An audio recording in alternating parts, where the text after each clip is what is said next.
Kayaknya sekarang jadi wirid tersendiri ya membaca komentar itu ya. Ya. Ya. Kayaknya jadi candu gitu. Kalau nonton tuh nggak langsung, nggak hanya dengar, matanya gatal mau liatin isi komentar, benar nggak? Jika itu dilakukan, tolong jangan terpengaruh oleh komentar-komentar yang jahat. Sama, saya sering mengingatkan, ini zaman fitnah banyak. Mulai dari fitnah nasab sampai muncul kepada orang yang disebut Mama Gufron. Dan kita ingatin, nggak usah ikut-ikutan. Kalau ingin komentari bahasa Suryani dia, kritik aja bahasa Suryani dia secara ilmiah. Tapi nggak usah kemudian ikut kejinan, ya, kesetanan. Apa itu? Dikit-dikit membaca apa yang dibaca oleh si Mama Gufron ini saat dia melaporkan yang dia sebut bahasa Suryani, kan lucu. Sampai ke Mekah, orang pergi haji umroh, nyandain askar begitu. Berarti dia, orang ini kena oleh fitnah akhir zaman itu. Mengatakan sesuatu yang gak penting dan yang gak dipahami itu. Kan itu bukan bahasa Suryani itu yang dibaca itu. Ya toh? Kita gak usah mengulang-ulang kemana-mana. Ketemu, baca itu. Canda, baca itu. Gak usah. Itu tanda orang udah kena. Dia kena. Mama Gufronnya mah begitu aja. Tapi kan ada setan Gufron. Setan yang membersamai tontonan orang itu. Ya, Syaitan Gufroniyah namanya. Kita kasih nama aja. Apa buktinya? Saya lihat, mohon maaf, banyak kiai-kiai, terutama yang muda-muda, bahkan habaib, itu kalau ngumpul-ngumpul, candaannya begitu. Dibawain ceramah. Ya, na'udzubillah min dzalik. Katanya ingin meluruskan umat. Kok malah ente ikut mempopulerkan orang seperti itu gitu. Maka dari awal kita konsisten, kita nggak mau komentar-komentar untuk hal begitu dan membaca apa yang dia baca. Ya, aneh. Ya. Ini zaman betul-betul ngelewatin citizennya, sudah masuk kepada netizennya, semua orang komentar. Allah berfirman, nah ini Allah manggil kita, ya ibadi, wahai hamba-hambaku, inni haramtu zulma ala nafsi, sungguh aku mengharamkan kezaliman atas diriku, dan juga ja'altuhu bainakum muharrama, aku jadikan ia, kezaliman itu haram antara kalian. Fala tazalamu, maka jangan saling menzalimi. Ada yang nggak menzalimi saudaranya nggak? Nih mohon maaf nih, kita hidup bertetangga, minimal parkiran tetangga kita pernah kepake nggak? Pasti pernah kepake. Kadang-kadang kita nyetel musik atau berita atau TV, suaranya sampai ke tetangga, dan tetangga terganggu. Ya, zalim nggak? Itu zalim. Oleh karena itu, jangan baca salawat asyghil zalimin bizalimi kecuali pas perang. Ya. Allahumma gimana? Salli wa sallim ala sayyidina Muhammad, ya. Wa asyghiliz zalimina bizalimi. Itu lagi perang. Jangan dibaca kalau lagi hari biasa. Itu kan salawat Ahlul Bait. Karena mereka dizolimi oleh Bani Umayyah dan Bani Abbasiyah. Ya, yang dinisbatkan ke Sayyidina Ja'far atau Muhammad bin Ja'far, ya. Ja'far bin Muhammad, Ja'far Shadiq bin Muhammad Al-Baqir. Beliau ini nggak bisa keluar dari rumahnya. Karena kalau keluar, itu langsung disergap oleh tentara. Karena beliau ini kalau Jumatan, pergi Jumat diikuti orang, keluar Jumat dikerubungi orang. Maka oleh Bani Umayyah, Bani Abbasiyah, keluarga Ahlul Bait tidak boleh kemudian sholat di masjid, sholat Jumat di rumah. Sampai begitu dahulu, ya, di zaman-zaman itu. Yang paling parah dapat siksaan itu di zaman Bani Umayyah adalah cicit Sayyidina Muhammad SAW, yaitu Ali Zainal Abidin. Ali Zainal Abidin nggak boleh keluar. Ya, karena dia kalau salaman, itu keluar masjid bisa 2 jaman salaman. Orang pengen salaman. Itu khalifah dicuekin orang. Jumatan, khalifah nggak dipandang orang. Yang dipandang orang siapa? Ya, cicit baginda Nabi Muhammad SAW, Sayyidina Ali. Maka Sayyidina Ali Zainal Abidin bin Husain bin Ali, ya, itu dia kalau beribadah, dia ibadah di rumah itu bisa 1000 rakaat setiap hari. Karena dia nggak kemana-mana lagi, nggak boleh kemana-mana. Ya, beliaulah yang mencetuskan thariqah pertama kali, thariqah tasawuf. Namun, nih orang salah paham kalau keluarga Nabi berarti Syiah, nggak begitu. Ya, justru semua thariqat Ahlus Sunnah, mazhab Ahlus Sunnah berasal dari Ahlul Bait. Semua ada Ahlul Bait. Ahlul Bait itu beda dengan zuriat kayak sekarang. Ahlul Bait itu masih keluarga inti. Fatimah, Ali, Hasan, Hussein, Ali Zainal Abidin, itu yang disebut Ahlul Bait. Ya. Kalau sekarang disebut zuriat daripada Ahlul Bait. Yang fitnahnya hari ini Masya Allah ya, setiap hari. Setiap hari. Dan lucunya yang buat fitnah, itu juga ngakunya zuriat Nabi SAW. Loh, kita kalau ngeliat begini, ini berarti saudara sama saudara nih tengkar nih. Dan ini hanya bisa diselesaikan oleh orang yang lebih karismatik, lebih tua. Fa'aslihu baina akhwaikum. Semoga nanti ada dari Ahlul Bait, zuriat Ahlul Bait, ada dari zuriat Ahlul Bait yang satu lagi. Mereka ketemu lalu negur bocah-bocah itu. Anak muda lah sini gitu. Harusnya begitu ya. Tapi kayaknya anak mudanya nggak mau. Tapi kan belum dicoba kan. Ya. Karena kita nggak ada yang selamat dari kezaliman. Shalawat asghiliz zalimina bizzalimin, itu berbahaya untuk diri sendiri. Ya Allah, buatlah orang zalim mereka sibuk untuk melawan kezaliman sesama orang-orang zalim, sesama mereka, sesama anggota mereka. Nah, kalau kita zalim ke orang gimana ya? Nih kita ini ngambil duit orang terus kita pakai ayat. Terus ketika kita dimasalahin orang, kita baca sholawat asyghlil zalimin nabi zalimin. Terus yang zalim siapa? Yang zalim kan kita. Kita yang kena. Ya, dan saya sudah menyaksikan itu dari masa ke masa. Ya, nauzubillah min dzalik. Ya ibadi kullukum dhal illa man hadaitu fastahduni ahdikum. Wahai hambaku, semua kalian jalannya menyimpang. Illa man hadaitu, kecuali yang aku beri petunjuk hatinya, fastahduni ahdikum. Maka mohonlah dengan hatimu petunjuk hidayah dariku, aku akan kasih jalan. Jadi, siapa yang disebut orang yang dapat hidayah? Orang yang membuka dirinya untuk hidayah. Makanya Allah mengatakan, fastahduni, mohonlah petunjuk hidayah dariku. Orang yang minta permohonan ini pasti dikasih jalan. Ya. Saya dulu berdoa ketemu guru kayak gimana, itu Allah pertemukan. Minta dikasih pengalaman rohani yang kayak gimana, itu Allah kasih. Tapi harus minta. Fastahduni ahdikum. Ya ibadi kullukum ja'i, semua kamu lapar, illa man at'amtuhu, kecuali yang aku beri makan. Fastad'imuni ut'imkum. Maka mintalah makan kepadaku, jangan kepada atasanmu, jangan kepada tetanggamu, jangan kepada, kalau selebritis hari ini atau selebgram, seleb YouTube, dari apa? Dari popularitas. Padahal popularitas itu salah satu dari nama Allah, yaitu Az-Zahir. Maka yang maha viral itu siapa?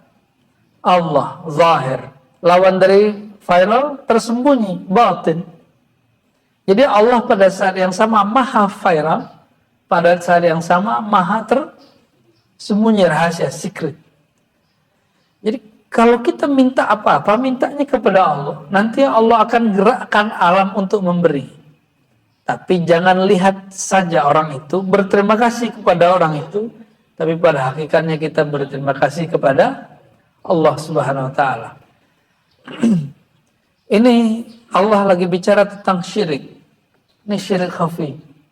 Kita sering syirik khafi, syirik tersembunyi di hati. Jadi kalau ditanya, yang menyegarkan air apa Allah? Yang mengenyangkan nasi apa Allah? Beneran nih. Ya. Nanti ada masa loh, air ini nggak ada. Baca klik. Ya, dalam riwayat yang kita dapat, nanti ada masa seperti zaman Rasulullah SAW, 3 tahun beliau baca klik. Ditahan air, ditahan makanan oleh orang-orang kafir Quraisy. Maka kalau ngikutin zaman ke depan, jika muncul orang sosok yang mewarisi Rasulullah SAW secara mutlak, maka dia dan pengikutnya juga akan mengalami pacaklik, diboikot 3 tahun. Diboikot sekarang itu, boikot kan udah gampang Pak, udah ada satelit. Jadi hari ini tuh ada cara untuk mengkondisikan cuaca. Harusnya tidak hujan, dibikin hujan. Muncul lagi sekarang internet apa? Starlink. Wow, insya Allah. Kita nggak tahu nanti kejadiannya apa. Ya. Tapi kita nggak boleh juga nutup diri. Ya. Kita nggak boleh nutup diri. Nggak usah takut kalau benar. Nggak usah takut kalau benar.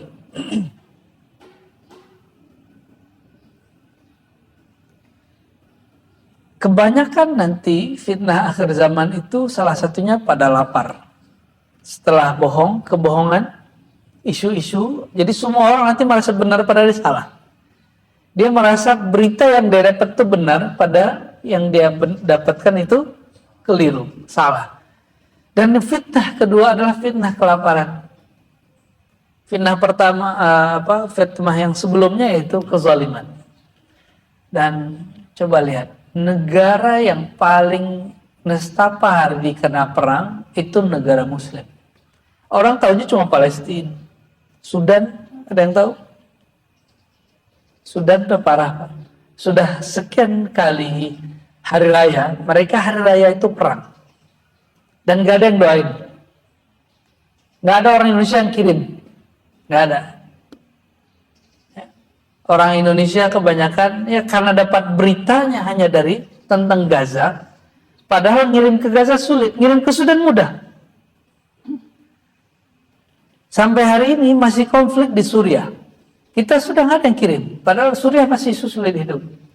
Maka teman-teman saya di sana pada mau hijrah.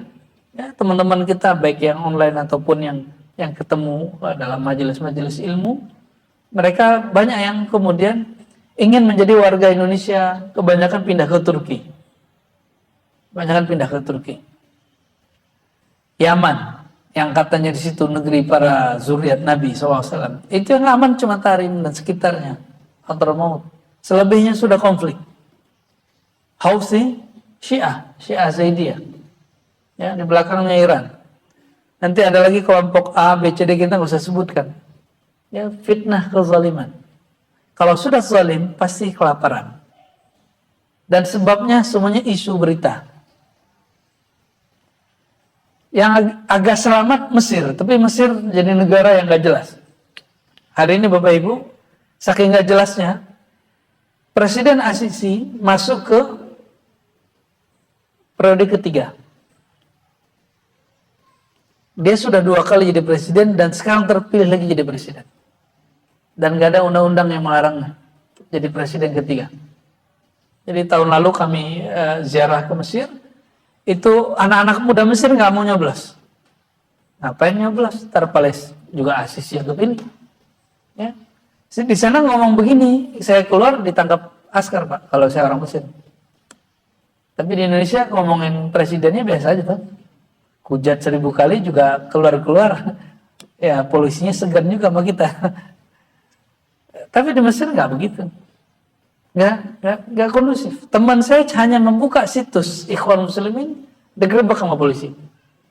Tapi sekarang jadi anggota dewan di Bogor. Ya, dulu dia ikut pergerakan di Mesir. Waktu di Al-Azhar. Masuk dulu kan belum ada handphone begitu, masuk warnet. Masih ada warnet tuh. Di warnet dia buka situs Ikhwan Muslimin, kelompok yang sudah diharamkan di Mesir. Kelompok yang bikin gaduh di Mesir itu Ikhwan Muslimin. Cuma cara orang-orang Mesir untuk membekukan Ikhwan Muslimin itu caranya juga tidak lebih soleh dari orang Ikhwan Muslimin itu. Ya. Sama-sama nggak beresnya gitu. Jadi benerlah kata sosiolog, antropolog yang di barat itu ya, memberantas kelompok ekstrim, menumbuhkan ekstremis baru, tapi legal. Ya, benar nggak? Dan cuma Indonesia yang membekukan HTI, tapi orang HTI nggak ditangkap. Membekukan kelompok teroris, ya, itu kalau sudah ngangkat senjata. Itu pun cuma ditaruh di rutan dan di sana hanya dikasih ceramah-ceramah dan nggak disiksa. Cuma di Indonesia Pak. Kecuali dulu zaman-zaman dulu mungkin ada zaman siksaan. Hanya di Indonesia yang lembek begini. Tapi mungkin bahasanya bukan lembek, santai. Orang kita ini terlalu santai. Kalau di Saudi ketahuan nih ulama Hizbut Tahrir masuk penjara Pak. Saudi itu mengharamkan Hizbut Tahrir, mengharamkan Ikhwan Muslimin. Maka kalau ada imam yang resmi di Masjidil Haram, Masjid Nabawi, pro kepada kelompok Hamas misalnya, itu langsung diberhentikan dari imam masjid. Saking begitunya Saudi. Kalau kita kan biasa aja. MUI itu sebelum HTI dihapus, itu kalau buat putusan selalu setelah keijtima dan disebutkan HTI. Hizbut Tahrir. Begitu pluralnya MUI kita. Sangat plural sekali, sangat majmuk. Ada HTI di situ, ada ini saya ngumpulin 1000 orang buat tanda tangan buat ormas baru, masuk jadi pengurus MUI. Masuk Pak, mudah sekali. Jadi MUI itu mudah sekali disusupi dengan ormas-ormas itu. Maka ormas besar mesti kuat di sana. NU Muhammadiyah harus kuat pada sana. Kita doakan MUI kita nggak kesusupan, ya, supaya fatwanya berkualitas, supaya komentar orang-orangnya itu sesuai dengan keperluan kita di akhir zaman. Amin ya Rabbal. Nah, ini kan lagi rame MUI dan NU masalah salam lintas agama, ya, itu biasa aja di kita kalau orang belajar fatwa biasa. MUI punya kaidah preventif. Khawatir terjebak kepada keliru dalam bab akidah, sebaiknya haramkan salam lintas agama. Maka metode berfikirnya secara epistemologi dia masuk kepada cara berfikir akliyah akaidiyah. Jadi berfikir teologis akidah. Kalau NU kan enggak. NU kan orang suwantai. Ya. Orang muamalah. Orang yang hari-harinya banyak living, sesuatu menghidupkan sunnah-sunnah Nabi yang santai itu. Maka di NU ada kajian yang mendalam, apakah salam lintas agama itu membahayakan keakidah atau malah memperkokoh persatuan. Nah, orang-orang NU melihat dalam bab maslahat yang sekarang hari ini disebut juga dengan disebut maqasid syariah. Tujuan syariat. Dan mereka tidak melihat ada irisan dengan akidah. Akhirnya mayoritas ulama NU dan kemudian dengan basul masailnya tidak memandang salam lintas agama itu haram. Bisa pahami? Padahal di MUI itu banyakan orang NU juga Pak. Nah, jadi walaupun sama-sama NU, Jika metode berpikirnya beda, latar belakang dia berpikir itu beda, jadi orang NU sosiologis, MUI teologis, gitu bahasa kampusnya. Ya. Bahasa kampusnya begitu. Hasil fatwanya beda, walaupun metode fatwanya sama. Pendekatannya beda, hasil fatwanya beda. Dan kita jangan kemudian terpancing untuk mengata-ngatai ulama. Ini ujian bagi orang awam, nggak ngerti apa-apa, ngata-ngatain MUI. Kecuali ente ulama, ya, emang ahli ilmu, silakan komentari ulama. Ini bukan ulama ngomentarin ulama, ada channelnya lagi, Pak, dan banyak yang nonton lagi. Saya kok ikut dengerin juga ya. Jadi pengen tahu dia orang awam nih ngomong apa tentang ulama. Ampun ya Allah ya. Ya ibadi kullukum arin illa man kasautu fastaksuni aksukum. Intinya hampir sama. Wahai hambaku, kalian itu tidak punya pakaian. Kalian itu gak ada rezeki ya. Maka mintalah rezeki pakaian kepadaku. Namun ada yang bahasa lain. Wahai hambaku, sebenarnya aib kalian terbuka. Maka mintalah pakaian ketakwaan nur dariku menutupi kalian. Ya. Ini orang memuji kita karena dia nggak tahu bagaimana jahatnya hati kita, Bapak Ibu. Seandainya orang tahu kerasnya hati kita ini, ya, kasarnya kita ini, atau mungkin kita ini pembengis apa segala macam, orang nggak mungkin hormat sama kita. Tapi Allah tutupi dengan pakaian keislaman. Ya, sholat. Makanya orang bingung. Orang sholat kok marah-marah ya? Orang pengajian kok tengkar-tengkar ya? Gitu. Itu cara Allah untuk menutupi kita semua. Ya, ya ibadi innakum tukhti'una bil-laili wan-nahar wa ana aghfiru dzunuba jami'a fastaghfiruni aghfir lakum. Ini ngena banget. Wahai hambaku, kalian pasti punya dosa dan salah setiap hari. Benar gak? Benar. Mau siang, mau malam. Kapanpun itu. Ini secara ilmu fikih. Secara ilmu rohani, siang dan malam itu, dalam ilmu rohani, ketika ada ayat malam, disebut itu batin. Ayat siang disebut zahir.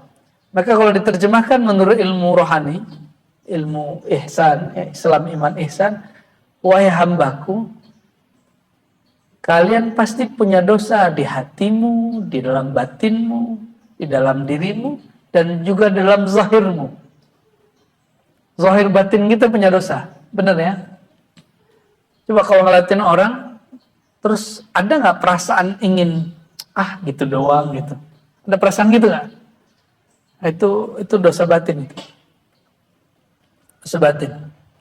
Ngeliatin orang terus pengen kayak menghina dia, kurang menghargai dia.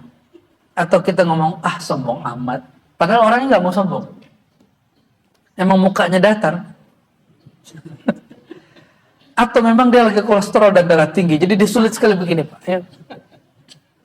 Kenapa kita nggak kemudian otak kita yang besar di bagian belakang kiri kanan ini, kenapa nggak diolah untuk hal yang begitu? Kenapa hanya pakai otak yang beberapa persen di sini, lalu kita berburuk sangka dengan orang seperti reptil. Reptil kan ngeliat orang langsung buang muka. Ya, ulaika kal an'am. Orang yang bersifat seperti itu sama dengan binatang. Binatang ternak bakar reptil. Sekali pernah orang buang muka. Coba lihat cicak. Ngelihat yang gede-gede kadal.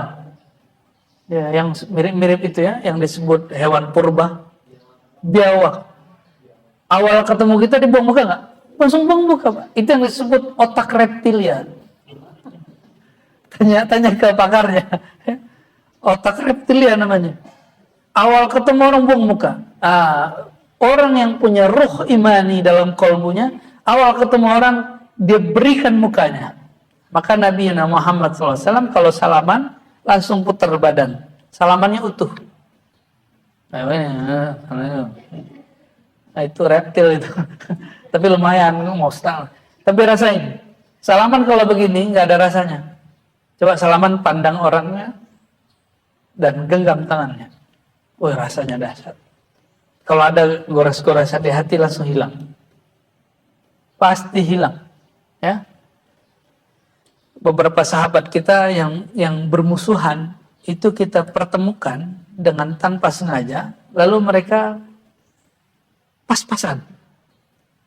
Karena lihat orang, akhirnya assalamualaikum, salaman, cipika-cipiki, itu semua kesal dihilang.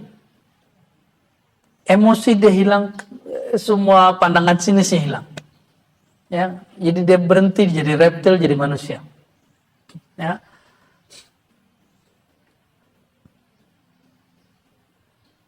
Wahai hambaku, kalian pendosa siang dan malam, zahir dan batin. Wa ana aghfiru dzunuba jami'a. Aku pengampun dosa semua. Kata ampunan ini bahasa lama. Anak-anak sekarang udah nggak tahu kata ampun. Itu artinya apa? Kita kembalikan ke bahasa Arabnya. Aghfir, ghaffar, ghafur. Apa arti ghafara? Astaghfirullah, ghafara. Itu artinya Allah mohon hapus dosaku. Itu arti aslinya. Mohon hapus dosaku. Jadi kita kembalikan ke mana dasar. Minta ampun itu minta dihapuskan kesalahan kita. Dihapuskan di sisi Allah. Kalau sudah hapus di sisi Allah, di makhluk ada nggak? Kebanyakan kita minta supaya aibnya ditutup dari makhluk. Tapi dia lupa minta aibnya ditutup, dihapus dari Allah Subhanahu wa ta'ala. Ini lagi banyak orang menyimak berita mantan ketua KPU. Saya berharap gak usah ditonton. Itu racun. Semua yang nonton pasti otaknya jadi jorok. Apalagi yang nonton si perempuannya ini mengadukan diri. Pasti kemudian suzon. Ini orang politik nih. Oh ini orang semuanya ngomong ya. Ini murahan nih. Semuanya keluar. Padahal dia sebelum nonton gak pernah berpikir buruk seperti itu. Dan gak pernah berpikir jorok seperti itu. Ya.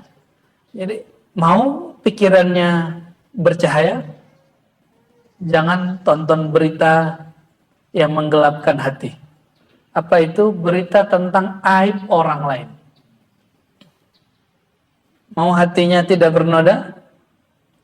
Jangan melirik berita apapun tentang keburukan orang walaupun itu real. Saya kalau muncul di beranda saya langsung hapus. Ya. Memang kita udah jarang lihat. Ya, sekali buka ya beranda Google itu misalnya mau buka email kan muncul dulu tuh berandanya. Kita hapus saja. Kalau perlu blokir. Ya. Maka saya alhamdulillah termasuk orang gaptek untuk aib orang. Ya kalau berita-berita yang disebut berita itu aib, alhamdulillah kita nggak ngerti. Banyak yang nggak kita ngerti daripada yang kita ngerti. Dan itu nikmat hari ini.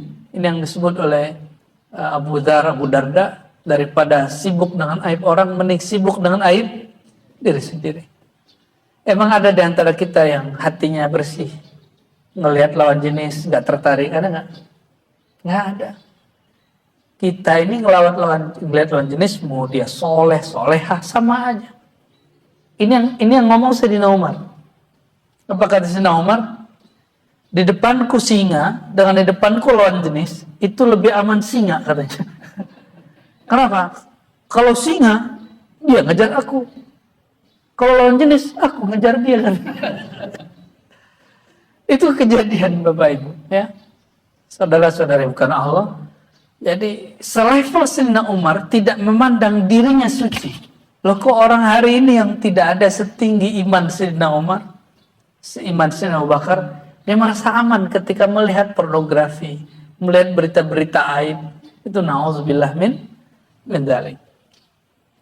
Fastaghfiruni aghfir lakum. Mohonlah pengampunan, penghapusan dosa dariku, pasti aku hapus. Maka ini kabar gembira dalam hadis yang hasan dikatakan, setiap kali ada orang maksiat, maka malaikat penulis Raqib Atid itu disuruh oleh Allah tahan sampai terbenam matahari. Udah terbenam matahari disuruh tahan sampai terbit matahari. Siapa tahu dia beristighfar hari ini. Nah, kalau ada orang istighfar, itu langsung dihapus kecuali kezaliman atau dia utang. Kalau dia zalim ke orang, dia harus kembalikan apa yang dia zalimi, dia harus minta maaf. Gimana kalau kita ngunjingin orang? Gimana caranya? Dosanya kan lebih besar. Nah, cara minta ampunnya tidak cukup dengan baca istighfar, tapi juga mengistighfarkan orang itu. Nah, ini kafarah terhadap menggibah orang, menggosipkan orang. Tidak cukup astaghfirullah, tapi juga berdoa, ya Allah ampuni aku, ampuni dia. Tutup aibku di sisimu dan tutup aib dia. Ini penting sekali. Ya. Sering ngomongin orang enggak? Ya, saya aja katanya orang ustadz guru, ini masih ngomongin orang loh. Ya, apalagi antum yang bukan ustadz kan. Ya, pasti lebih sering. Ya, kita kalau ngomongin orang itu ada maknanya untuk bab tarbiyah. Tapi kan kita kadang-kadang nggak bisa nahan. Kadang-kadang ke-explore hal-hal yang nggak perlu di-explore. Nauzubillah min dzalik. Dan zallatul lisan ini luar biasa.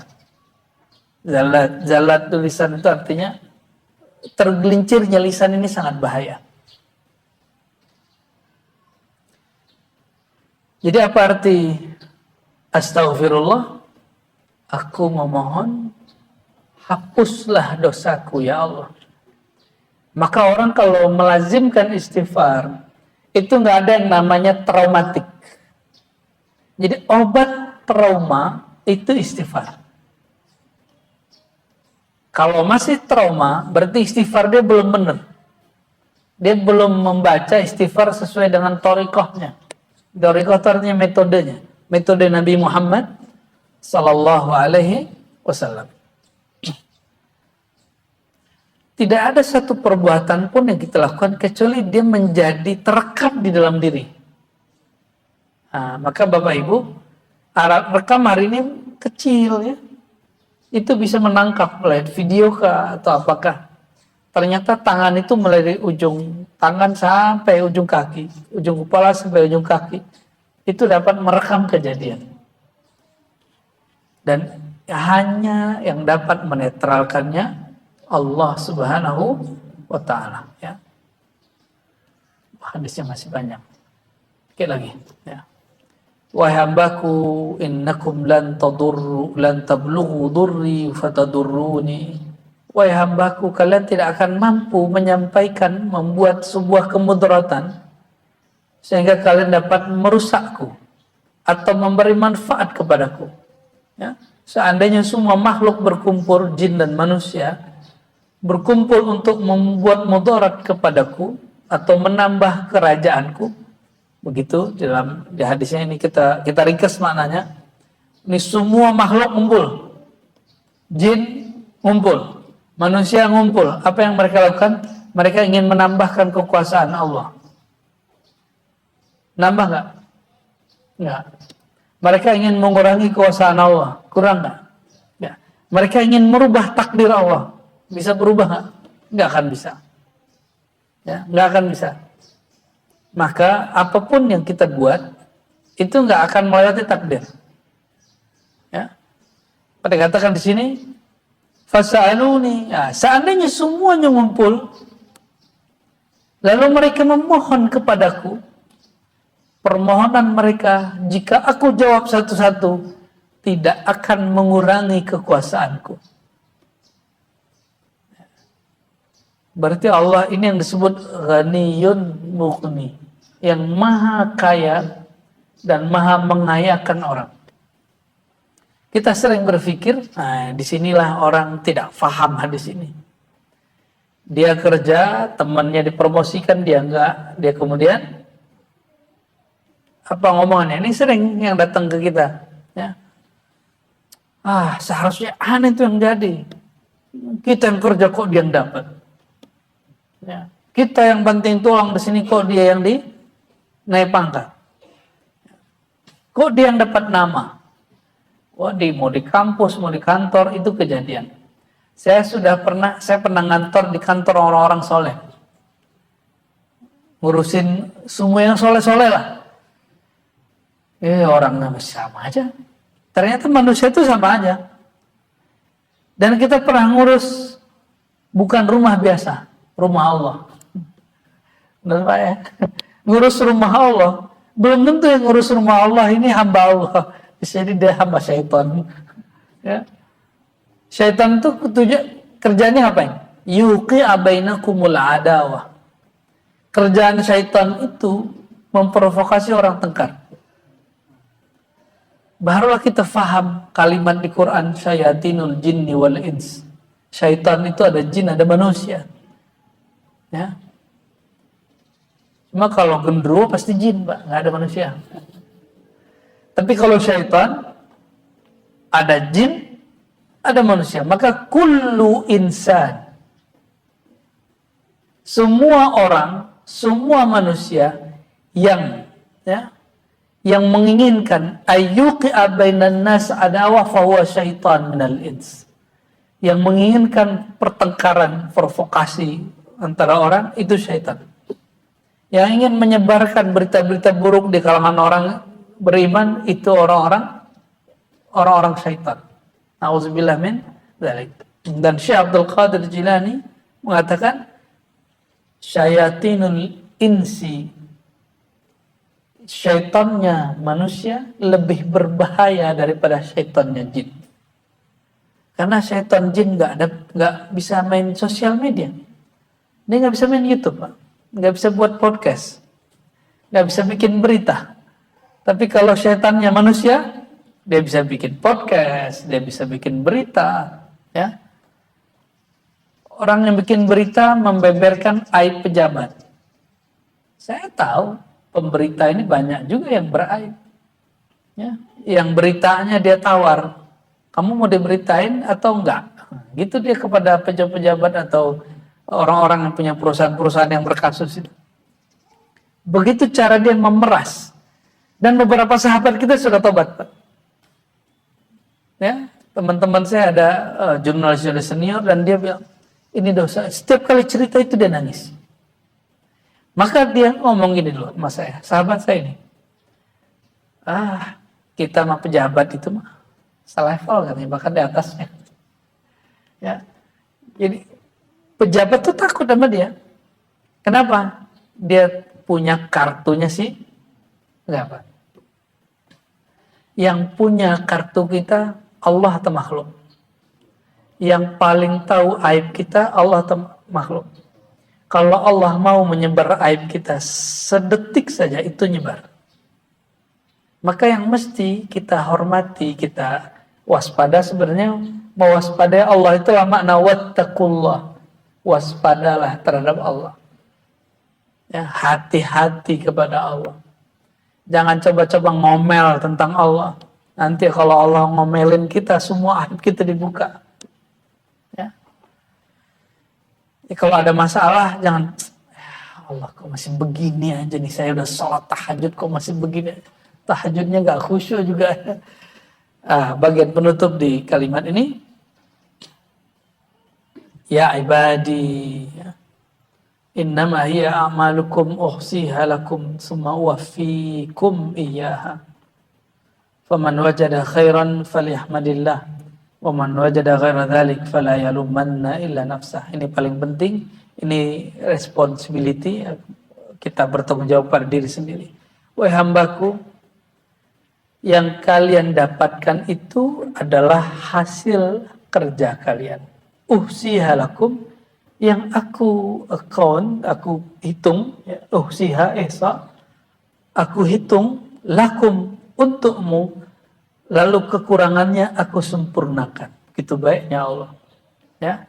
Kita kalau dulu sama guru, nilai kita misalnya 5,5, dia genapin jadi 6 itu. Itu sifat Allah dari hadis qudsi ini, yang dipancarkan kepada guru-guru yang mendidik murid-muridnya dengan rahman rahimnya Allah subhanahu wa ta'ala. Nah, yang jualan nih, habis ditimbang, kasih, terus bilang, ini hadiah dariku. Nah itu orang yang dapat nur ini. Ya, wafiha lakum. Apapun yang kamu buat, aku sempurnakan, aku lebihkan.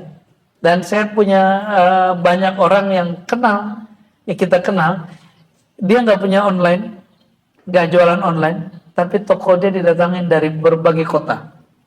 Hanya karena kalau dia menimbang sesuatu, dia lebihin satu. Kalau jualan pecah belah, dia lebihin bonus. Selalu dapat bonus orang datang ke sana.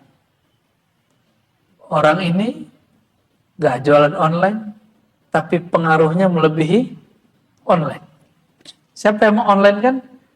Allah Subhanahu wa ta'ala. Inilah maknanya. Wafikum iyyaha. Aku sempurnakan kekuranganmu. Maka siapa yang mendapatkan hasil yang baik, falyahmadillah. Pujilah Allah, jangan puji diri.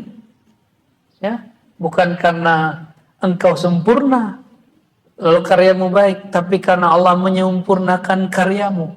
Nah, ini hati-hati nih kalau orang kampus nih, bahaya nih Pak dosen nih. Ya, saya merasakan sendiri.